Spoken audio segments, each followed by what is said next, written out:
My name is Miranda Foster, and I'm 32 years old. I work as a marketing executive in Chicago.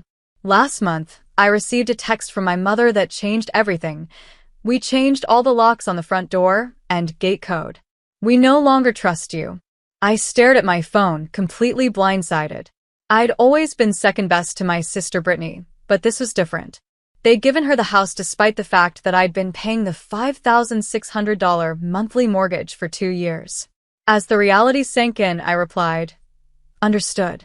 Very smart. But I think you overlooked one thing." Before I dive into what happened next, I'd love to know where you're watching from today. Take a second to drop your location in the comments below, and if this story resonates with you so far, hit that like button and subscribe to see more stories about standing up for yourself. Now, let's get into how my family's betrayal led to the most difficult and ultimately liberating decision of my life. Growing up in our 4-bedroom suburban home in Oakwood Hills, there was always an unspoken hierarchy in our family. My parents, Gregory and Diane Foster, never tried to hide their preference for my younger sister Brittany. The pattern was established early and continued throughout our lives. On Brittany's birthdays, there would be elaborate parties with dozens of guests, custom cakes, and piles of presents. For mine, we typically had family dinners with a store-bought cake and practical gifts like clothes or school supplies. When I brought home straight A's, my achievement would be acknowledged with a nod and maybe a good job. When Brittany managed to get a B in math after struggling with CS, there would be celebrations and rewards. "Brittany just needs more encouragement," my mother would explain whenever I questioned the disparity. "You're naturally gifted, Miranda. You don't need the same level of support." By high school, I had accepted my place in the family. I focused on academics and building my future, knowing that validation at home would always be limited. Brittany became the family princess, beautiful and charming but irresponsible with money and prone to dramatic life crises that my parents would rush to resolve. 3 years ago, my grandparents passed away within months of each other. They left their house, our family home, to the entire family rather than to my parents directly. It was meant to be a shared inheritance, though we all continued with the existing living arrangements. My grandparents had always seen the inequality in how I was treated, and I believe this was their subtle way of ensuring I received my fair share. After college, I threw myself into my marketing career. Through hard work and determination, I climbed the corporate ladder while Brittany bounced between jobs, usually quitting when the work became too demanding. She married Jeremy, a charming but equally unstable man who shared her belief that they deserved more than they were willing to work for. 2 years ago, my parents faced foreclosure. Years of financial mismanagement, helping Brittany out of debt repeatedly, and my father's business struggles had left them unable to keep up with the $5,600 monthly mortgage payments on the family home. When they tearfully explained their situation during a Sunday dinner, I immediately offered to help. Despite our complicated history, I couldn't bear the thought of losing our family home, the place that held memories of my grandparents and the few happy moments of my childhood. "I can take over the mortgage payments until you get back on your feet," I offered. The relief on their faces was immediate, but there was no real gratitude. It was as if they had expected this from me all along, the responsible daughter who would fix their problems. To afford the payments, I gave up my plans to buy my own condo. I cut back on everything from dining out to vacations. I picked up consulting work on weekends. The financial burden was significant, but I told myself it was temporary and worth it to preserve our family home. Every Sunday, I would still drive to the house for family dinner, sitting at the table with my parents, Brittany, and Jeremy. The dynamics never changed. Brittany remained the center of attention, her latest drama the focus of conversation, while my work achievements went largely unnoticed. My best friend Samantha didn't understand my devotion to a family that consistently undervalued me. "They're taking advantage of you, Miranda," she would say over our Thursday coffee dates. "You're paying the mortgage on a house you don't even live in, and they treat you like an ATM with legs." My boyfriend Daniel was more subtle but shared similar concerns. "I just want you to be appreciated," he would say, holding me close on the nights when I returned from family dinner emotionally drained. Still, I continued making the payments, telling myself that family obligations transcended fair treatment. The house was worth saving, even if my role as savior went unacknowledged. In recent months, I had noticed subtle changes in family dynamics. My parents seemed more secretive, having hushed conversations that would stop when I entered the room. Brittany was visiting more frequently, often disappearing with my mother to discuss things they clearly didn't want me to hear. I brushed these concerns aside, focusing instead on maintaining peace and continuing my financial support. I never expected that my dedication to preserving our family legacy would end with a text message informing me that I was no longer welcome in the home I was paying for. But family relationships are complex, and as I would soon discover, mine was about to be redefined completely. The final Sunday dinner before everything fell apart had seemed like any other at first. I arrived at 6 with a bottle of wine and a dessert from the bakery my mother pretended to like. The conversation around the table flowed as usual, with Brittany dominating the discussion about her latest hobby of pottery making, while my update about a major marketing campaign I was leading was acknowledged with distracted nods. As we moved to the living room for coffee, my father cleared his throat in that way he always did before announcements. "We have some news," he said, smiling at Brittany, who was practically bouncing with excitement. My mother reached over to squeeze Brittany's hand. "Brittany and Jeremy are going to be moving into the house with us." I blinked, trying to process this information. Moving in? What about their apartment? "Their lease is ending," my mother explained. "And this house is too big for just your father and me anyway." "It makes financial sense," Jeremy added, though I noticed he couldn't quite meet my eyes. I nodded slowly. "I see. And the mortgage?" "I assume they'll be contributing since I'm still making the full payments." An uncomfortable silence fell over the room. My father shifted in his seat while my mother suddenly became very interested in her coffee cup. "Well," my father finally said, "we thought that since you're doing so well with your job in the city, and Brittany and Jeremy could really use the help getting established."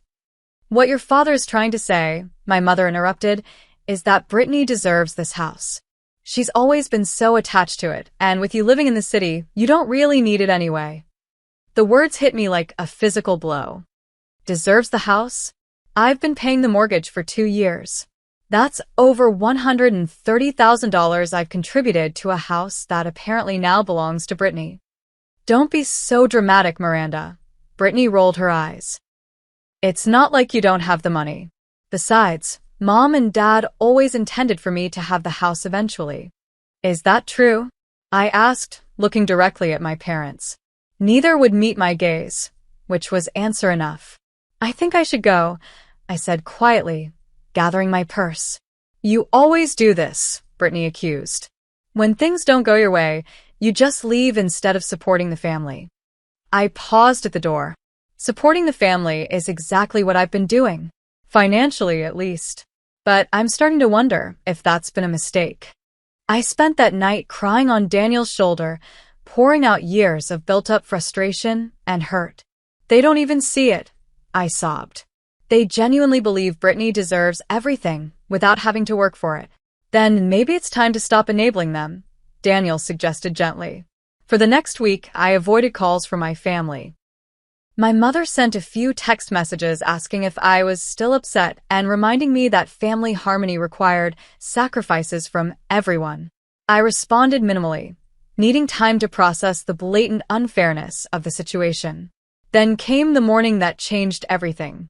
I was getting ready for work when my phone chimed with a text message from my mother. "We changed all the locks on the front door and gate code. We no longer trust you. Brittany saw you driving by the house last night and felt threatened. Please respect our decision." I hadn't been anywhere near the house. The accusation was completely fabricated, a transparent excuse for what they had already decided to do. My hands shook as I read the message over and over. I called Samantha immediately.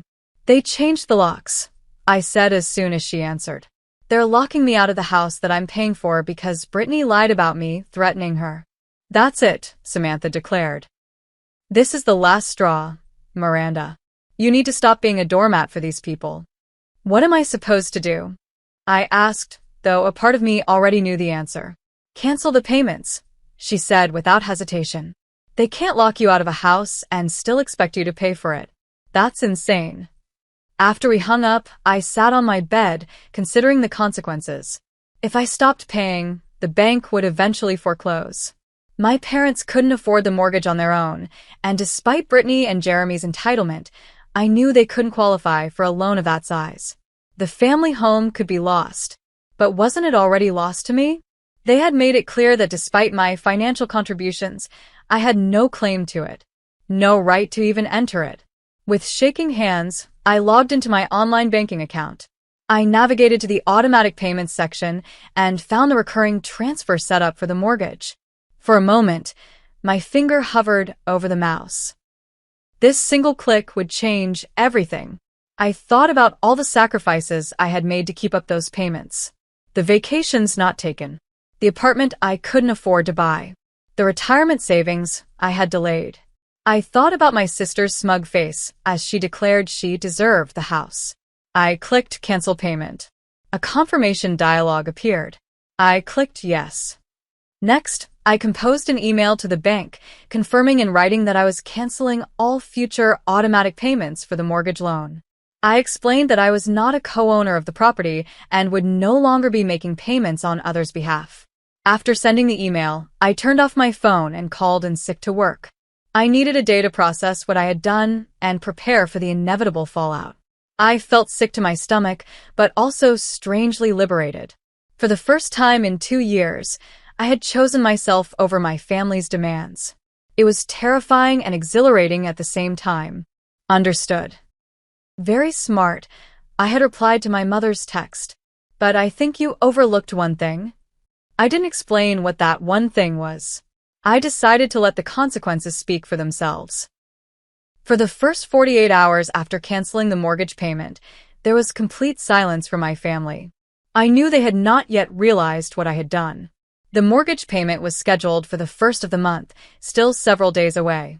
They were probably congratulating themselves on how smoothly their plan had gone, assuming I had accepted their decision without protest. I used this time to fortify myself emotionally. I met with a therapist, Dr. Emily Watson, who helped me understand that my reaction was not only justified but healthy. What you're describing is a pattern of family dynamics where you've been cast in the role of the provider without receiving appropriate appreciation or reciprocity, she explained during our first session. Setting boundaries, even difficult ones, is essential for your emotional well-being. On the third day, my phone exploded with notifications. It had begun. The first was a voicemail from Brittany. "Miranda, what the hell? The bank called about a missed payment. What kind of game are you playing? This is so typical of you. Always jealous of what I have. Call me back immediately." Next came a text from my father. "Miranda, this is completely unacceptable behavior. You have a responsibility to this family. Call your mother immediately." My mother's message was more calculated. "Sweetheart, I think there's been a misunderstanding. We only changed the locks for security purposes after some break-ins in the neighborhood. Of course, you're still welcome here. You're our daughter. Please call about this bank issue." The transparent lie made me laugh bitterly. There had been no break-ins in their neighborhood, and the timing immediately after declaring they no longer trusted me was too convenient to be coincidental. By the end of the week, I had received over 30 calls and dozens of text messages. When I continued to maintain silence, they escalated. Screenshots of conversations about me were accidentally sent to family group chats, painting me as selfish and unstable.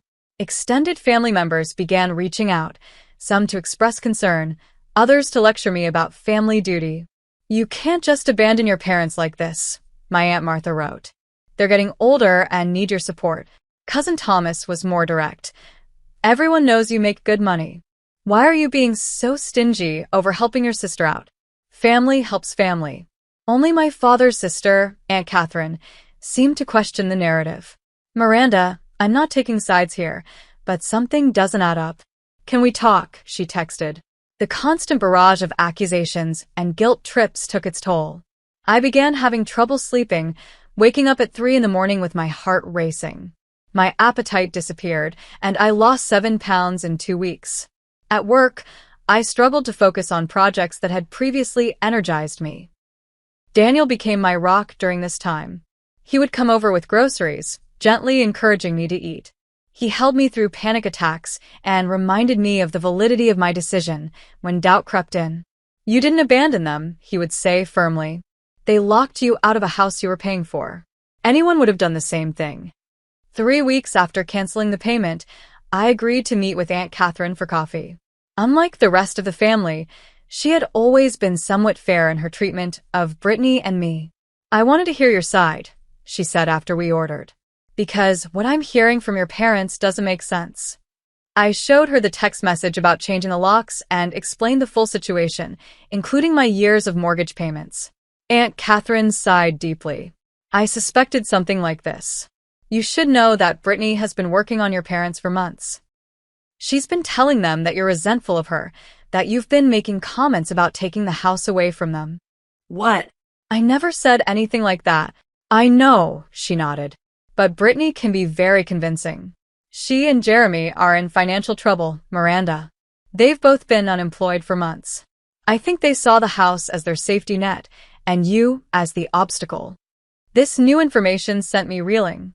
Not only had I been financially supporting my parents, but I had inadvertently been bankrolling a scheme to push me out of the family entirely.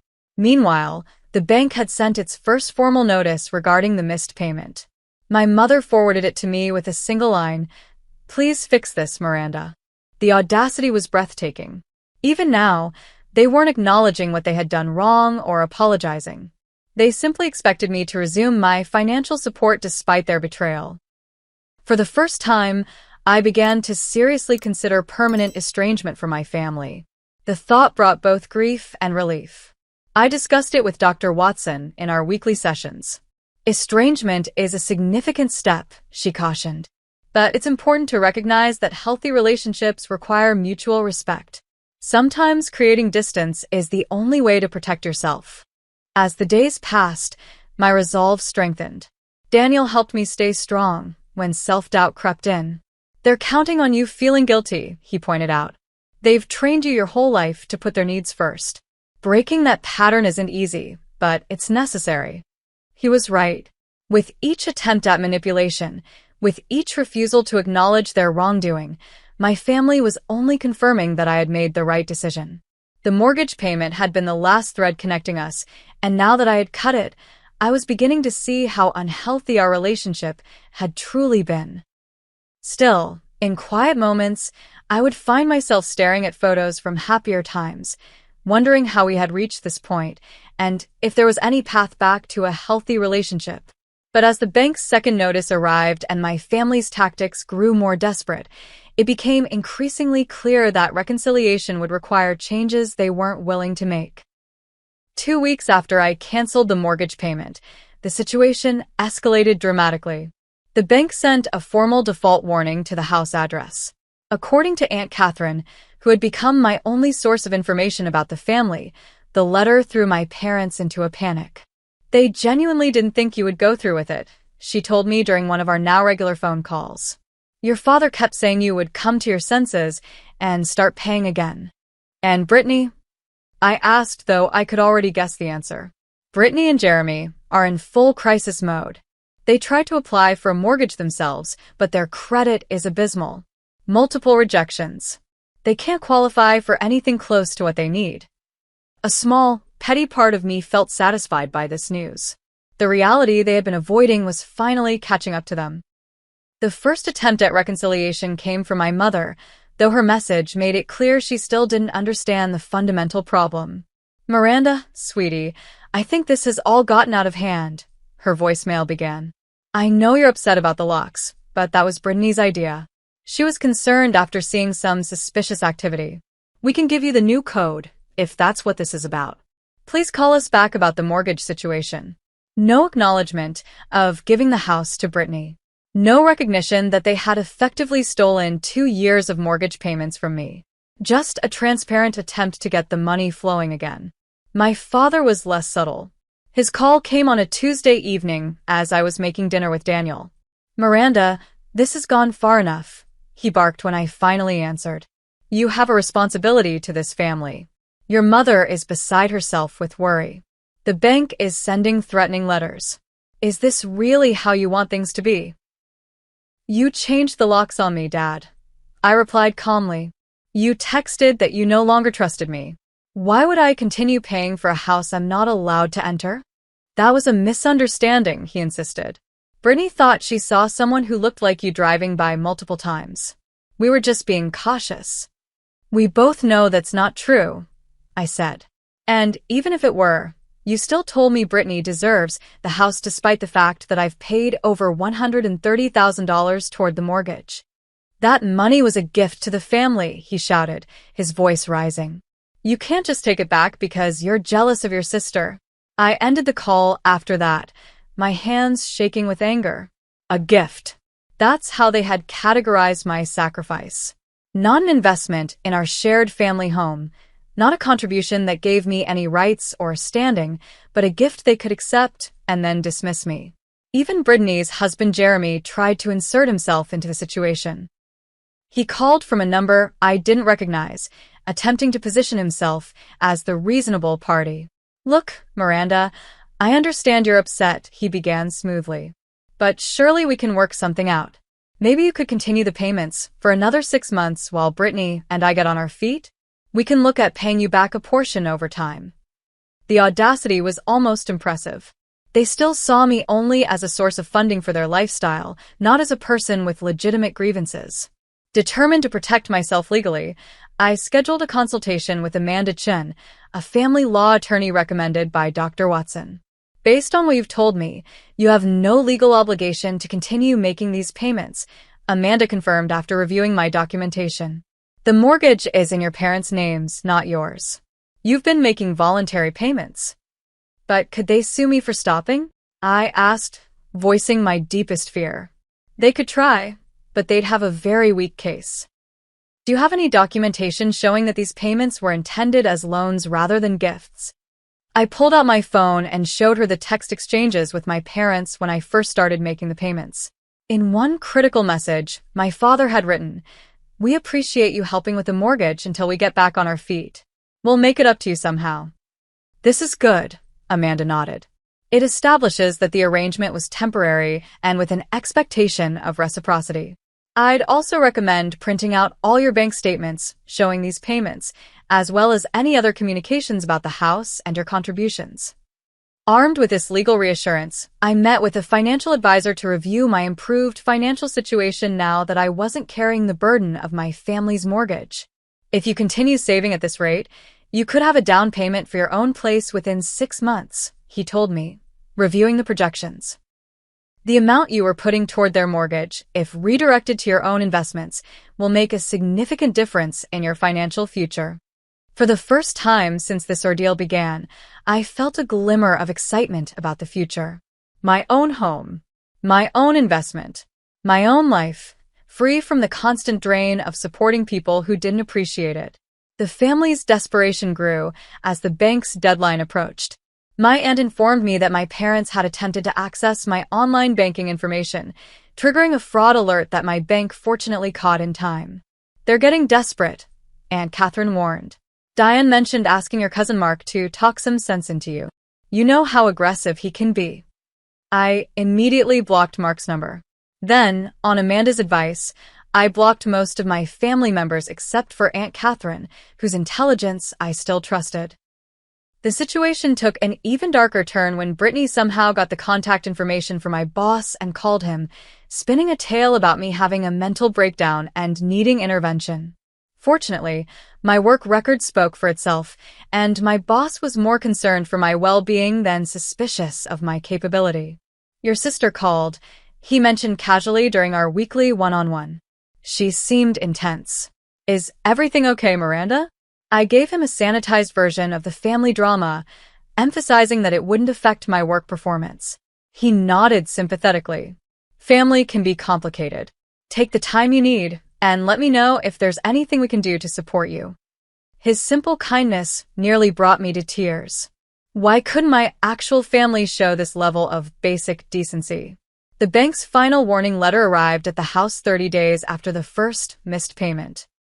According to Aunt Catherine, My mother broke down crying while my father shouted for over an hour. Brittany and Jeremy began apartment hunting, suddenly faced with the reality that their plan had backfired spectacularly. Through it all, Daniel remained my steadfast supporter. "Move in with me," he suggested one evening as we discussed the ongoing situation. "Your lease is up next month anyway, and it would save you money while you're building your down payment." The offer was tempting, not just financially but emotionally. Having his constant presence as a buffer against my family's chaos seemed like exactly what I needed. "Are you sure we're ready for that?" I asked, though we've been dating for nearly 3 years. "I've never been more sure of anything," he said, taking my hands in his. "I love you, Miranda. I want to build a life with you, one where you're valued and respected." I agreed, feeling as though pieces of my new life were falling into place just as the old one was being dismantled. The very next day, an email arrived that signaled the final act of this family drama was about to begin. The email arrived on a Thursday afternoon while I was in a meeting. When I checked my phone during a break, the subject line immediately caught my attention. Urgent. Family financial matter. The sender was Richard Thompson, a lawyer I vaguely recognized as an old golf buddy of my father's. The message was brief but unmistakably panicked. "Miranda Foster, I've been retained by Gregory and Diane Foster regarding the mortgage situation. We have a serious problem that requires immediate attention. Please call my office as soon as possible to discuss resolution options before this escalates further." I forwarded the email to Amanda Chen, who advised me not to respond directly. "Let me handle any legal communications," she wrote back promptly. "They're trying to intimidate you, but they have no legal leverage." Over the next 24 hours, I received multiple calls from unknown numbers, likely Richard Thompson's office. I let them all go to voicemail. One message from my father particularly stood out. "Miranda, please. We need to talk. The bank is moving forward with foreclosure proceedings. We can still fix this if you just call us back. Please, sweetheart. We're your family." The desperation in his voice almost moved me, until I remembered how quickly they had discarded me when it suited their purposes. On Saturday morning, Aunt Catherine called with news. "They're calling an emergency family meeting tomorrow at my house," she informed me. "Everyone's been invited, including you. I think you should come, Miranda. It's time to clear the air once and for all." I hesitated, torn between wanting complete separation and the need for closure. "Will Brittany and Jeremy be there?" "Yes, along with your parents and a few others. Richard Thompson might come too." After consulting with both Daniel and Amanda Chen, I decided to attend, but with conditions. Daniel would accompany me as support, and I would bring documentation of all my mortgage payments and the text messages about the locks. Amanda prepared me for potential legal threats and reminded me of my rights.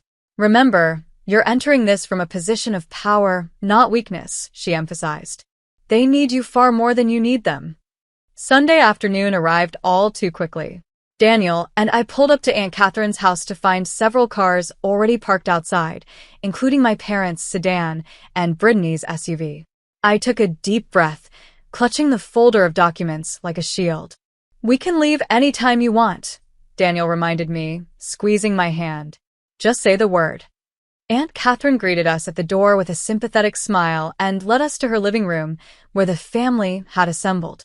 The conversation stopped abruptly when I entered. My mother's eyes were red and puffy from crying. My father looked haggard, with new gray streaks in his hair that hadn't been there a month ago. Brittany sat rigid beside Jeremy, her face a mask of barely contained fury. Also present were my Uncle Robert, Aunt Martha, and Richard Thompson, looking uncomfortable in a casual Sunday suit. "Miranda," my father began, standing awkwardly. "Thank you for coming." I nodded but didn't speak, taking a seat across from them with Daniel beside me. "I think we all know why we're here," my father continued. "The bank has initiated foreclosure proceedings on our home. We have 60 days to bring the mortgage current before they move forward with a sale." "I don't understand why this concerns me," I said coolly. "As you've made clear, it's your house, not mine." My mother let out a small sob. "Miranda, please. This is our family home. Your grandparents' home. How can you let it go so easily? I didn't let it go, I replied. You locked me out of it. There's a difference. Richard Thompson cleared his throat.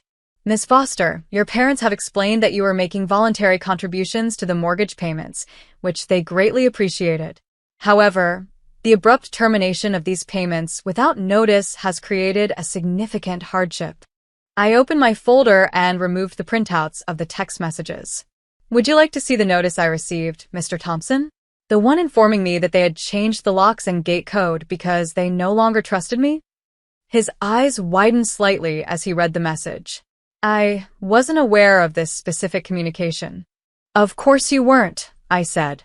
Just like you probably weren't informed that I've paid over $130,000 toward the mortgage over the past 2 years, only to be told that my sister deserves the house more than I do. Brittany could no longer contain herself. This is so typical. You're always the victim, aren't you, Miranda? Always keeping score and holding grudges. So, what if they gave me the house? You don't even live there. I don't live there because I couldn't afford both the mortgage payments and rent in the city, I shot back. I gave up buying my own place to save our family home, Brittany. What exactly have you contributed? Jeremy attempted to intervene. This isn't productive. We need to focus on solutions. Miranda, if you could just resume the payments temporarily. No, I stated firmly. I will not resume payments for a house I've been explicitly barred from entering for people who have shown such disregard for my contributions. My father's face reddened. So that's it? You're just going to let the bank take the house? Your mother and I will have nowhere to go. You could get jobs, I suggested. Like I did. Pay your own mortgage, like adults are supposed to do. We're too old to start over, my mother wailed. And in this job market? Be reasonable, Miranda. I am being reasonable. I subsidized your lifestyle for 2 years while you plotted behind my back to give everything to Brittany. Now you can experience the consequences of those choices. Brittany jumped to her feet. This is all because you've always been jealous of me. Always competing for attention. Always trying to show how much better you are with your fancy job and your perfect boyfriend. Brittany, Aunt Catherine interjected sharply. That's enough. Miranda has legitimate grievances here. Oh, you're taking her side now too? Brittany spun toward our aunt. I suppose she's been poisoning you against me as well. No one's poisoning anyone, Uncle Robert sighed. But Miranda's right about one thing. She's been paying the mortgage while being treated like an outsider. That's not fair by anyone's definition. The conversation devolved from there. Brittany had a complete meltdown, screaming that I was destroying the family out of spite. My mother alternated between sobbing and making guilt-laden appeals to my sense of family duty. My father vacillated between anger and desperate bargaining. Through it all, I remained calm, supported by Daniel's steady presence beside me and the knowledge that I was finally standing up for myself after years of acquiescence. Richard Thompson, looking increasingly uncomfortable, finally spoke again. From a legal perspective, I must advise everyone that Ms. Foster has no obligation to continue these payments. They were voluntary contributions without any formal agreement. While morally complicated, legally this is straightforward. So, she can just walk away? My father demanded incredulously. After all we've done for her?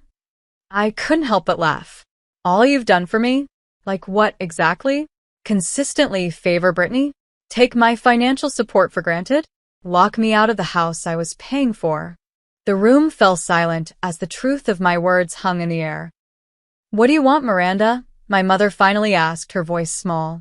Do you want the house? Is that it? No, irraplionasli. I don't want the house. I don't want anything from any of you anymore. I just want to be free of this dysfunctional dynamic where I give and am still treated like I don't matter. I stood up, gathering my documents. I'm done being the family ATM. I'm done being the responsible one who sacrifices while Brittany gets everything handed to her. I'm done with all of it. You can't just walk away from family, Brittany shrieked as I headed for the door. I turned back one last time. You all walked away from me the moment you changed those locks. I'm just making it official. As Daniel and I drove away from Aunt Catherine's house, I felt simultaneously empty and liberated. 32 years of family history, of trying to earn love and approval that was freely given to my sister, had culminated in this moment of final separation. "Are you okay?" Daniel asked softly. "No," I admitted. "But I think I will be." The first week after the confrontation passed in a blur of emotional processing and practical arrangements. Daniel and I found a two-bedroom apartment in a neighborhood we both loved, significantly more affordable than my previous place. Moving in together felt like the first positive step toward building my new life. According to Aunt Catherine, who remained my only family contact, the bank's foreclosure notice had been officially delivered to the house. My parents had frantically applied for loan modifications and new mortgages, but their age and limited income made approval unlikely. Brittany and Jeremy, with their poor credit history, fared no better. "They're finally facing reality," Aunt Catherine reported during one of our weekly calls. "Your father's considering coming out of retirement to work part-time. Your mother mentioned selling some of her jewelry collection." I felt a twinge of sadness, but reminded myself that these were natural consequences of their own choices, not my responsibility to fix. The apologetic messages began trickling in around the 2-week mark. My mother's came first, a carefully worded text that still managed to miss the point. "Miranda, I hope you're doing well. I've been thinking a lot about our family situation. While I still believe you could have handled things differently, I understand you were hurt by some of our decisions. Your father, and I miss you. Please consider reopening communication." No acknowledgement of their betrayal. No recognition of how they had used me financially while planning to exclude me. Just a tepid admission that I might have been hurt by some of their decisions, as if changing the locks on the house I was paying for was a minor faux pas. My father's message came a few days later, slightly more direct but still falling short. "Miranda, this situation has gotten out of hand. I admit we should have discussed the house arrangements with you before making decisions. That was wrong. But cutting us off completely over money isn't right either. We're still your parents." I showed both messages to Dr. Watson during our therapy session. "Do you notice how they're both still minimizing what happened?" she pointed out. "Your mother calls it our family situation, rather than acknowledging their specific actions. Your father reduces it to being about money, when it's really about trust, respect, and years of unequal treatment. So they still don't get it." I sighed. "Not fully," she agreed. "But this is often how estrangement begins to resolve, if it does. Small acknowledgments that gradually become deeper as they reflect more on their behavior." I decided not to respond to either message yet, needing more time and space to heal. Surprisingly, the extended family began shifting their perspective as well. Cousins who had initially condemned my abandonment of my parents reached out with more nuanced messages after hearing the full story. Aunt Martha, who had been one of my harshest critics, called to apologize. "I didn't know about the locks, Miranda," she admitted, "or how much you'd been contributing financially." "I'm sorry I dumped the conclusions." The most significant change came in my own life. Without the burden of the mortgage payments, my financial situation improved dramatically. I opened a dedicated savings account for my future home purchase, watching with satisfaction as the balance grew each month. At work, I found new focus and energy, earning recognition for a particularly successful campaign. My boss called me into his office one Friday afternoon with unexpected news. "We're creating a new position, Director of Digital Marketing Strategy, and we'd like you to consider it. It would mean a substantial raise and more responsibility, but based on your recent work, I think you're ready." I accepted immediately, feeling a surge of pride that had nothing to do with family approval or validation.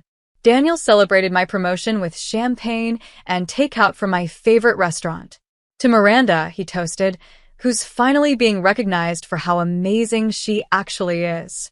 Meanwhile, the family home situation continued to unravel.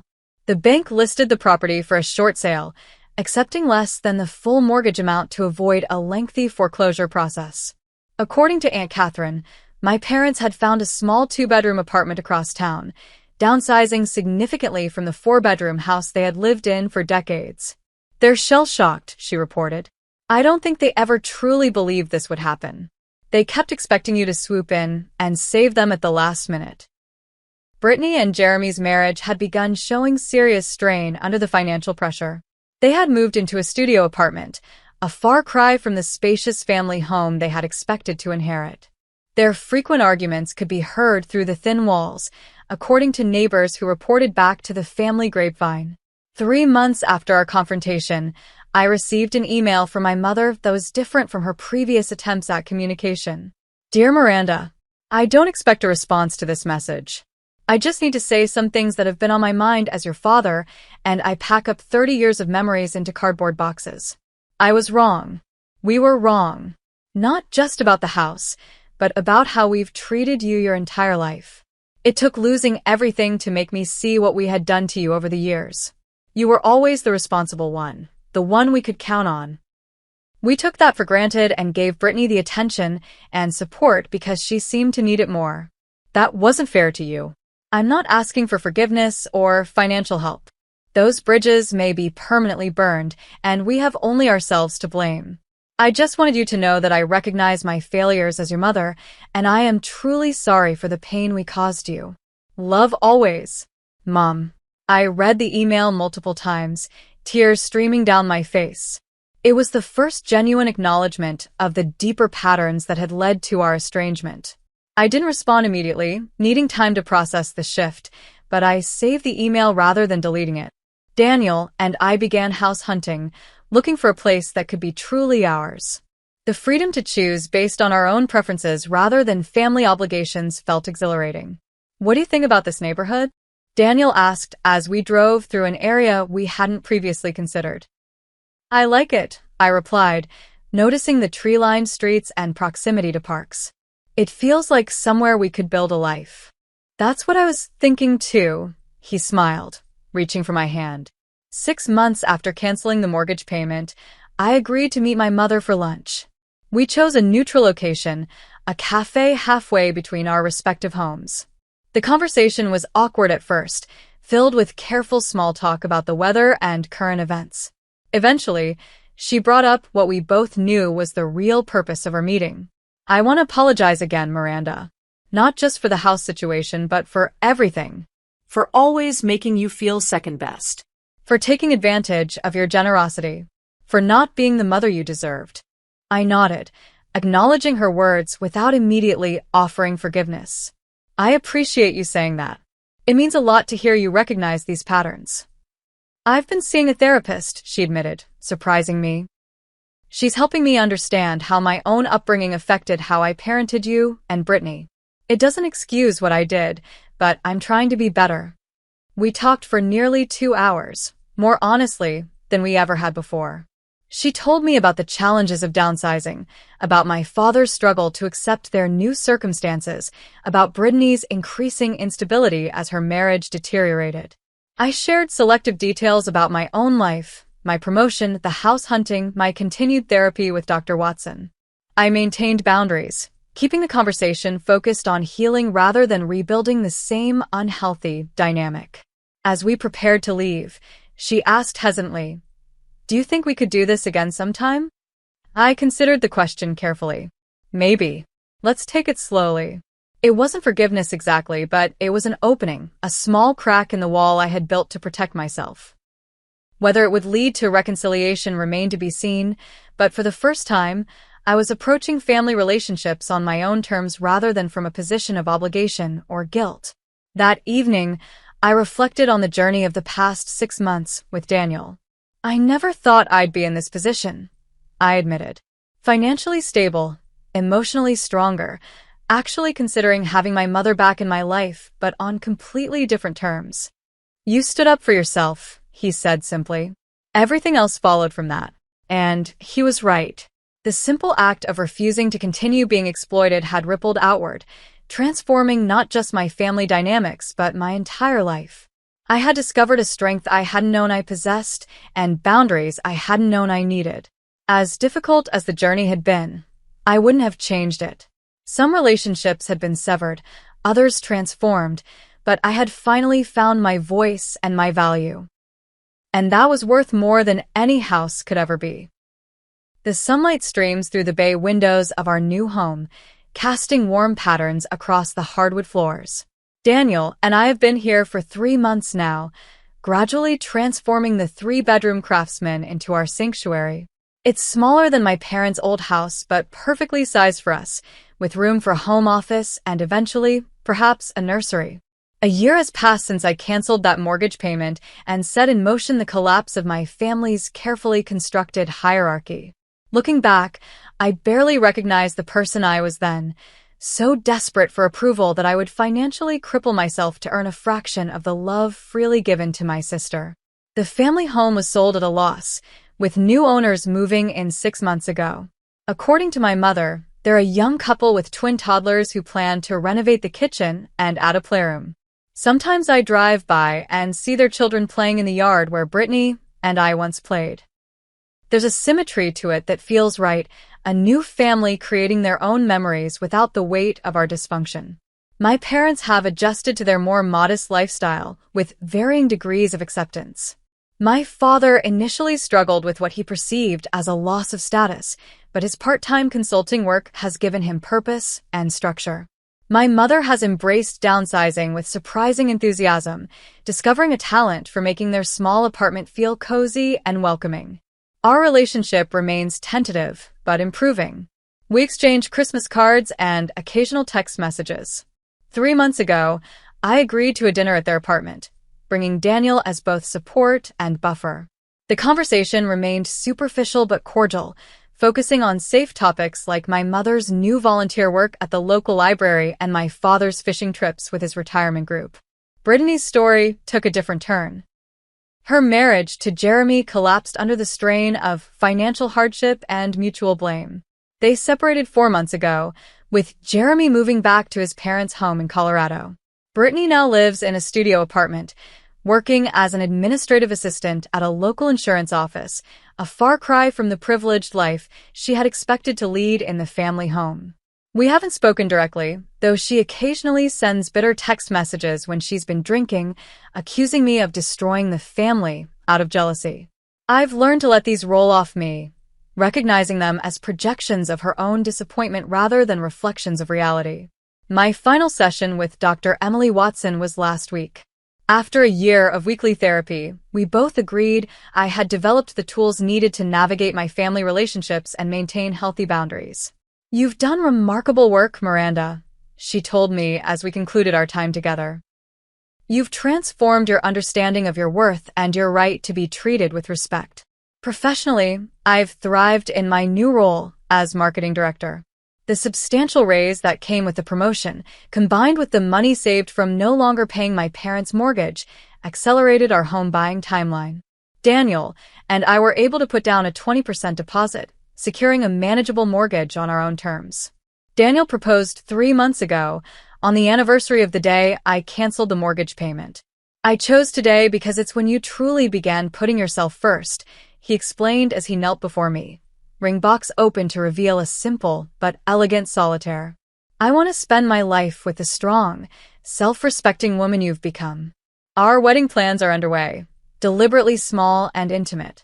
I've invited my parents, but not Brittany, a boundary decision that felt both difficult and necessary. Aunt Catherine will be my matron of honor, having remained my steadfast ally throughout this journey. Last month, I had lunch alone with my mother for the first time since our estrangement. She seemed smaller somehow, more vulnerable, but also more authentic than I had ever known her to be. "I've been thinking a lot about family patterns," she said as we shared dessert. "About how my mother always favored my brother, and how I unconsciously recreated that dynamic with you and Brittany. Do you think it can be broken?" I asked. "The cycle, I mean." She looked at me thoughtfully. "I think you've already broken it, Miranda. By refusing to accept the role we assigned you. By demanding better." She paused, then added quietly, "If I ever have grandchildren, I promise to love them equally." It wasn't a perfect conversation, but it felt like the beginning of a new type of relationship, one based on mutual respect rather than obligation and manipulation. As I reflect on this journey, I realized the most important lesson wasn't about family loyalty or even standing up for myself, though those were significant. It was about recognizing that you cannot set yourself on fire to keep others warm. That true love, whether familial or romantic, involves reciprocity and respect, not sacrifice and exploitation. I no longer harbor anger toward my family, though I maintain careful boundaries. I understand now that my parents did the best they could with their own limited emotional tools, and Brittany is a product of the unbalanced system they created. Understanding doesn't require me to subject myself to further harm, but it has helped me release the bitterness that once threatened to consume me. Daniel comes up behind me as I stand at the window, wrapping his arms around my waist. "Penny for your thoughts?" he murmurs into my hair. "Just reflecting," I reply, leaning back against him. "On how sometimes the hardest decisions lead to the greatest freedom." He nods, understanding as always. "No regrets." "None," I say with complete honesty. For the first time in my life, I'm exactly where I'm supposed to be. And I am. In a home that's truly mine, with a partner who values me, surrounded by relationships based on mutual respect rather than obligation. The journey here was painful, but the destination has been worth every difficult step along the way. Have you ever had to make a difficult decision that ultimately led to your freedom? I'd love to hear about your experiences in the comments below. How did you find the strength to stand up for yourself when it felt like everyone was against you? If this story resonated with you, please hit that like button and subscribe to see more content about setting boundaries and reclaiming your self-worth. And don't forget to share this video with someone who might need to hear that it's okay to choose themselves sometimes. Thank you for listening to my story, and remember, your worth isn't determined by how much you sacrifice for others, but by how much you honor your own needs and values.